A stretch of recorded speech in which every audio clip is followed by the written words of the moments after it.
Pemirsa, warga di Kabupaten Bojonegoro, Jawa Timur dihebohkan dengan warung kopi di daerahnya. Bukan karena aroma atau rasanya Wilson yang memikat, melainkan penjual kopinya yang menghipnotis para pembeli dengan parasnya yang cantik. Wow, seperti apakah paras penjual kopi yang menghebohkan dunia maya ini? Kita simak informasinya.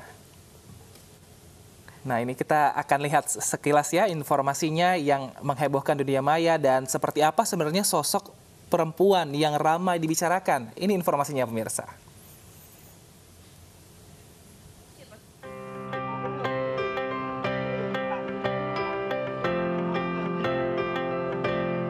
Warung kopi ini terlihat biasa dan sepi.